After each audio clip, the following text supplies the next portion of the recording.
Okay, right now, only 37% of 4-year-olds in this country are enrolled in state-funded preschool, according to K-12's April 2026 coverage of the National State of Preschool Report.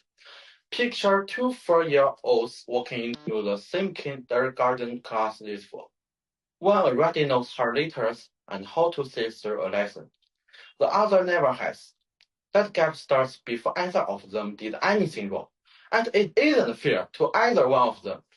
I believe all states should provide universal, free pre-kindergarten to 4-year-olds. I started researching this after seeing how differently states like Georgia and California have handled pre-K. This isn't just a parenting issue, it's the local schools and the workforce all of us will depend on someday. I will cover 3 reasons. It closes the readiness gap for kids who need it most. It pays for itself, so parents' earnings, and states are already providing it works. Let's start with what it does for kids themselves. Free pre-K gives kids from lower income families the same earlier start, wealthier families already pay for privately. A June 2025 report from the Public Policy Institute of California by Laura Hill and Maya Lawton found California traditional kindergarten programs survived over 115,000 4-year-olds statewide in 2023-24 alone. English learner students, a large share of low-income families in the states, enrolled at about the same rate as everyone else. Education Week reported on September 29, 2025, that researchers link this kind of earlier access to real gains later, including higher high school graduation rates. When the program is free and reaches your school, income stops deciding who shows up ready. There is a benefit for kids. There is a bigger financial case too.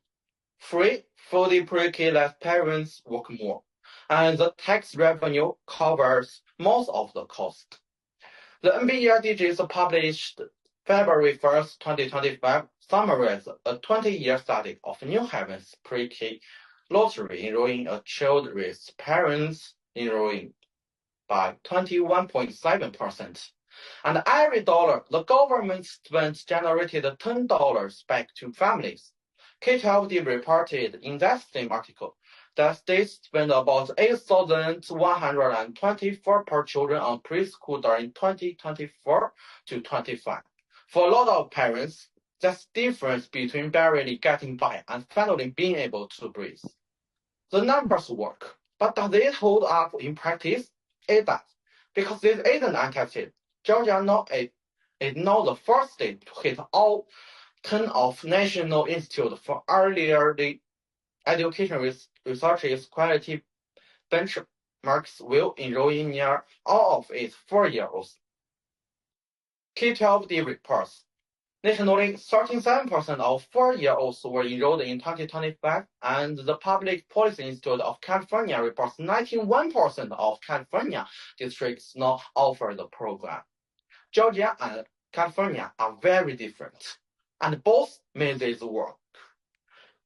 Better prepaid kids, a program that pays for itself, and states already providing it works. Universal pre-K closes the readiness gap, pays for itself, and is already working where it's being tried. For those reasons, all states should provide universal, free pre-kindergarten to 4-year-olds. Think back to those 2 4-year-olds walking into kindergarten this fall. Right now, only one of them get to start ready. Universal pre-K is how we make sure they both do. Okay, question part. Who has question?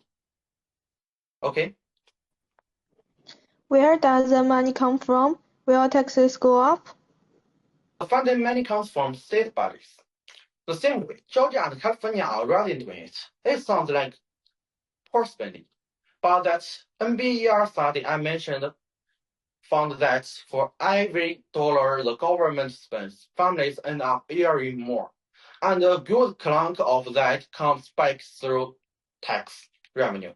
So long term, this isn't a net cost. It's actually a pretty high return investment. Okay, any question?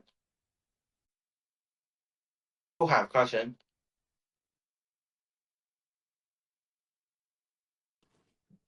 Okay. If pre-K grows fast, will the quality get worse? That's a real concern, but Georgia is actually a good example here. They are the first state to hit near universal enrollment, while also meeting all 10 of NEER's quality benchmarks at the same time.